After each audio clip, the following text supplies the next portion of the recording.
You and I, we spoke about a year ago, and we were on a call, and we were talking about podcasting trends, and we were just like shooting from the hip, basically about what's happening now, what's happening in the future. And I was talking, and I was very caught up in like the trend side of podcasts. And I remember you said something, you paused and you responded with something, and it's stuck with me ever since. And you said there will always be space for quality.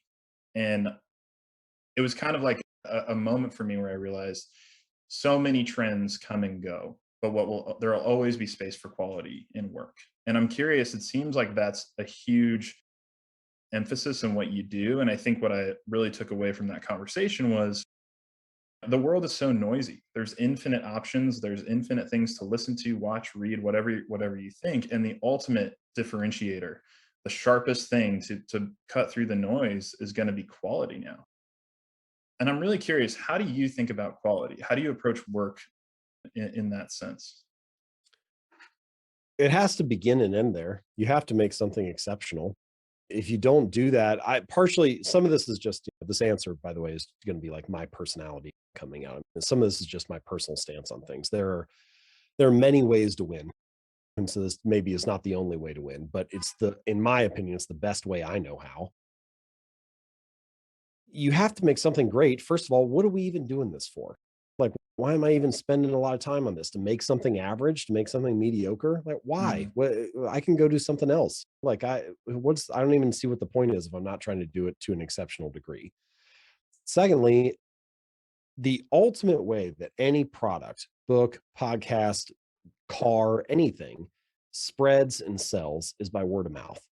And I love Seth Godin's definition of that. You want to make something remarkable, and that means it's worthy of remark, right? Like Mhm. it's worth talking about.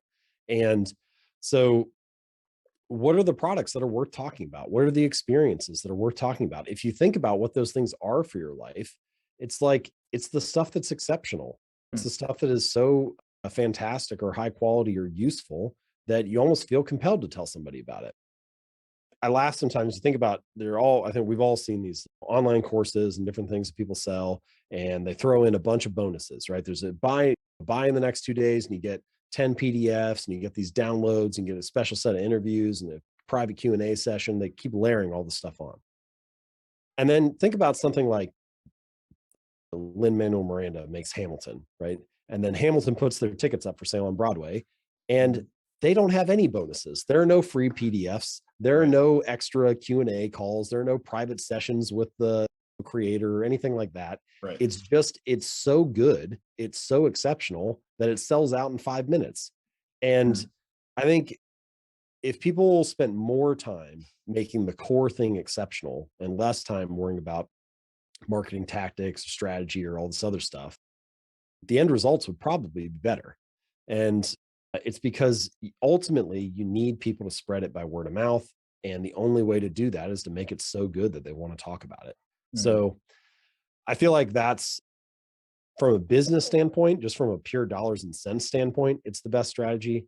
From a personal meaning standpoint, like why am I doing this and how will I get the most satisfaction out of the work I'm doing? It's the best strategy. Mm. And then also from a like, how much good am I doing for the world? Like, this is part of my mission. Like, I want to help make the world a better place in some small way. I mean, the truth is, I am playing a very small role, right? Like, people have written about habits for many years and they will write about them for many years after me. And I am just occupying some little small sliver of that universe for a narrow window of time. And even if I only get that little chance, that small sliver, I want to make the most of it. I Mm. want to make my contribution and provide something useful. And so, in that sense, you also want something high quality and exceptional. I want it to be the most useful thing possible so that for my little window of opportunity, I got to make something of that. Mm. So, yeah, in that way, I think quality is maybe it's the thing that underpins all of my work. It's like the core philosophy that just everything relies on. And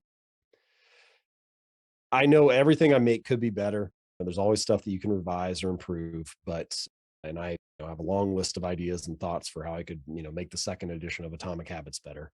But I gave the first edition my very best effort, and I think that has, been one of the reasons why it's paid off for me. Yeah. No, that's true. I think that, yeah, again, it's a testament to, it's also very, it's a, like what you just said, I think that's a long-term decision in choosing quality over and over and over again, because I do think you can do the other side of the coin is quantity, just more stuff, especially in the social media, YouTube world, where it's like just do more, more, more, more, more. And that might be true, but it feels very short term in that you might make something that is seen a lot quickly, but it might not be as memorable or as useful or as helpful for as long. But something with a lot of thought and care put into it. I do think I, there's probably a balance here that's worth mentioning as a yeah. creator and as a digital creator and strategy and so on. Because you're right in the sense that the internet does reward people who are prolific because each piece of content you create has potentially infinite upside. Each tweet could go viral, most of them Mm, don't, but you create the opportunity. And so you can imagine the person who tweets 5 times a day versus the person who tweets 5 times a year has way more surface area for something to take off and for something to break out. And so it can't just be, hey, only post your 5 best ideas of the year. That's probably too infrequent for the strategy to pay off for you. mhm, So there is a balance there. And I think the way that I have settled into that balance is there's a certain level of quality that I'm just not willing to sacrifice. And in order to reach that quality bar, sometimes if I'm going to be playing more of a volume game, I have to scale the level of creation down. Like mm, I couldn't produce a 50-minute podcast every day because I don't have the capacity to produce that kind of volume. But maybe I could do a 1 minute one at the quality bar that I'm trying to achieve. Now, there's a question of whether you would rather have a 1 minute podcast that's daily or a 50-minute podcast that's weekly or monthly or whatever. And that's a separate distinction. But you get what I'm getting at. mm, Like I don't do this all the time, but usually most of the time I try to tweet one thing per day.